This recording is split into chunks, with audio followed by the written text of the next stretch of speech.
Assalamualaikum warahmatullahi wabarakatuh. Baik anak-anak, pada kesempatan kali ini kita berjumpa lagi dalam melaksanakan pembelajaran Al-Quran Hadis secara daring atau virtual. Baik, sebelum kita memulai pembelajaran, marilah kita buka pembelajaran kita dengan membaca basmalah agar apa yang anak-anak pelajari nanti dapat bermanfaat bagi anak-anak sekalian. Bismillahirrahmanirrahim. Nah, Bapak ingatkan lagi kompetensi dasar dan tujuan pembelajaran kita di bab 4 ini. Yang pertama, anak-anak dapat menghayati kemujizatan Al-Quran, kemudian mengamalkan sikap cinta terhadap Al-Quran sebagai cerminan pemahaman kemujizatan Al-Quran, kemudian menganalisis kemujizatan Al-Quran, serta menyajikan contoh-contoh kemujizatan Al-Quran. Nah, kemudian tujuan pembelajaran yakni menyajikan penjelasan kemujizatan Al-Quran, lebih mencintai Al-Quran, serta menyampaikan contoh-contoh dari kemujizatan Al-Quran. Nah, masih ingat pada pertemuan kemarin kita telah membahas tentang pengertian mujizat, yakni secara bahasa yang artinya melemahkan, dan secara istilah yakni sesuatu yang bertolak belakang dan kebiasaan dan melawan tantangan dengan selamat. Dan ada tujuan mujizat, yakni untuk membuktikan kebenaran ajaran para rasul. Dan ada syarat-syarat mujizat, dan ada macam-macam mujizat, yakni mujizat hissi dan mujizat maknawi. Nah, pada kesempatan kali ini kita akan fokus ke pembahasan tentang i'jazul Quran. Kalau kemarin kita membahas kemujizatan secara umum, sekarang kita akan membahas kemujizatan Al-Quran, atau istilahnya yakni i'jazul Quran. Nah, berbicara tentang i'jazul Quran, ini ada dua konotasi. Maksudnya apa? Yakni ketika kita berbicara tentang i'jazul Quran, maka yang dimaksud adalah bahwa manusia tidak akan pernah mampu untuk membuat redaksi kalimat-kalimat yang bisa menandingi keindahan Al-Quran, atau kemujizatan Al-Quran mempunyai sifat menantang manusia dan jin untuk membuat semacam Al-Quran. Nah, secara pengertian yang dimaksud dengan i'jazul Quran yakni adalah teguhnya kehebatan Al-Quran di hadapan kelemahan manusia dan jin yang tidak akan mampu membuat karya sehebat Al-Quran.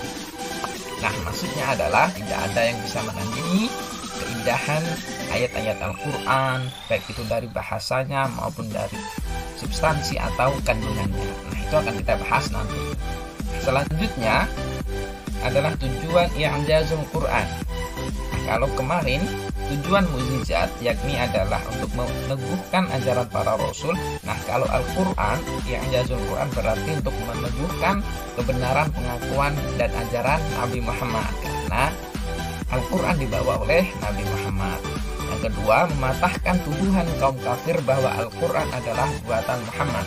Masih ingat pembelajaran kita di bab 3 yang mana Al-Quran menantang para kafir Quraisy untuk membuat yang semacam Al-Quran. Kemudian diturunkan lagi menjadi 10 surat, kemudian menjadi 1 surat saja. Nah, tetapi sampai sekarang tidak ada yang mampu membuat atau menandingi keindahan dan kehebatan Al-Quran. Ini adalah bukti kemujizatan Al-Quran.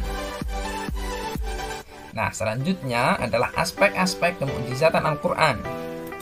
Nah, ada apa saja? Nah, seperti yang saya sampaikan tadi, kalau berbicara aspek kemujizatan Al-Quran, kita bisa lihat ada dari bahasa dan kandungan.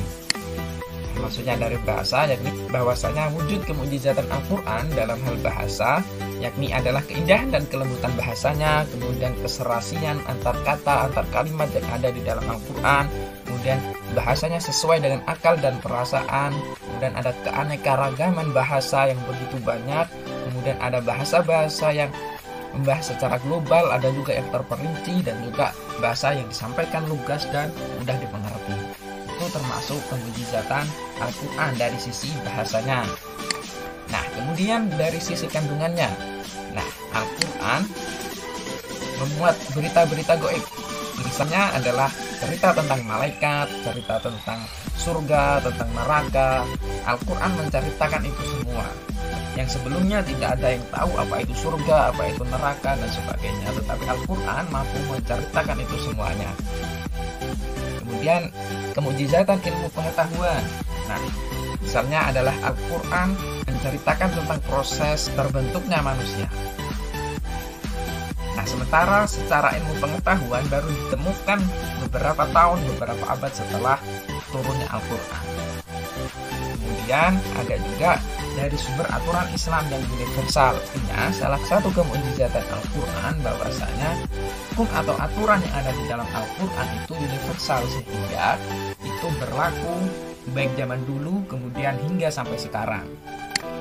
Nah, selanjutnya adalah contoh-contoh kemukjizatan Al-Quran. Nah, di sini sebenarnya ada banyak, tetapi hanya Bapak sampaikan beberapa saja. Ada 6 di sini. Yang pertama, ketelitian pengungkapan kata-kata, ada keserasian huruf alif, lam, dan huruf mim. Kemudian ada keseimbangan kata-kata, ada kemukjizatan di balik angka 19, kemudian ada kandungan hal-hal gaib dan i'jazul ilmi. Nah, kita pelajari satu persatu. Nah, yang dimaksud dengan kemukjizatan Al-Quran dari sisi ketelitian pengungkapan kata-kata, yakni adalah suatu surat yang diawali dengan huruf-huruf tertentu. Biasanya menggunakan huruf-huruf itu dalam jumlah lebih banyak dibanding huruf lain. Misalnya dalam surat Qaf.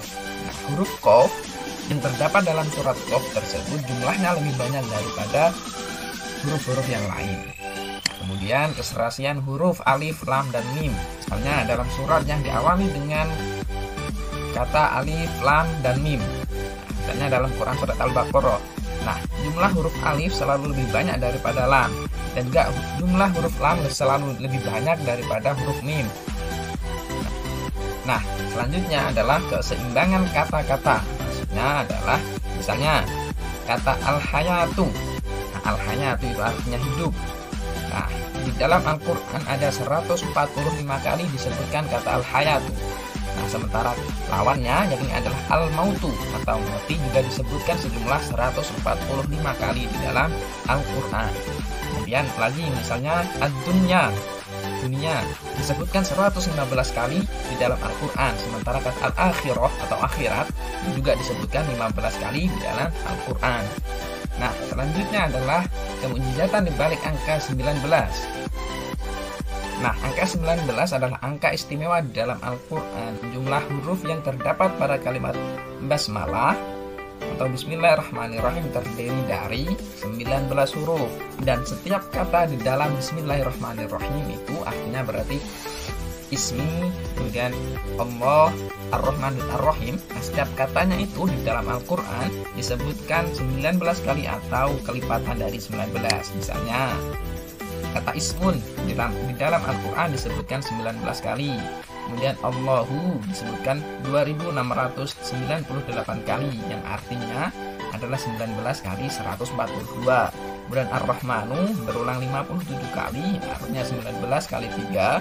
Kemudian Ar-Rahimu berulang 144 kali, yang berarti 19 kali 16. Nah, selanjutnya adalah contoh-contoh kemukjizatan Al-Quran dari kandungan halal gaib. Nah, misalnya pertama, berita tentang masa lalu. Nah, Al-Quran menceritakan tentang kisah Nabi Adam, Nabi Nuh, Nabi Ibrahim, Nabi Ismail, dan kisah-kisah Nabi yang lalu. Kemudian yang kedua adalah berita tentang peristiwa-peristiwa yang akan terjadi baik itu di dunia maupun di akhirat. Seperti tadi yang Bapak sampaikan, Al-Quran berbicara tentang surga, berbicara tentang neraka, berbicara tentang malaikat, jin, dan sebagainya. Nah, selanjutnya adalah i'jazul ilmi. Ini adalah kemukjizatan ilmu pengetahuan. Nah, di sini Al-Quran mengungkapkan isyarat-isyarat rumit terhadap suatu pengetahuan sebelum dunia ilmu pengetahuan itu sanggup menemukannya. Misalnya seperti tadi, Al-Quran berbicara tentang proses terjadinya manusia. Sementara pada waktu itu ilmu kedokteran belum menemukan pengetahuan ini. Begitu pula dengan pengetahuan-pengetahuan yang lain. Nah, demikian itu adalah materi kita tentang i'jazul Quran.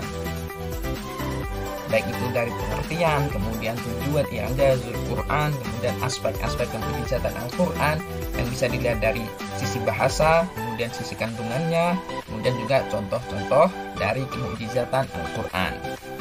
Baik, terima kasih atas perhatian anak-anak sekalian. Semoga apa yang kita pelajari hari ini dapat memberikan kemanfaatan dan keberkahan bagi anak-anak sekalian. Terima kasih atas perhatian dan keseriusan anak-anak dalam melakukan pembelajaran Al-Quran hadis.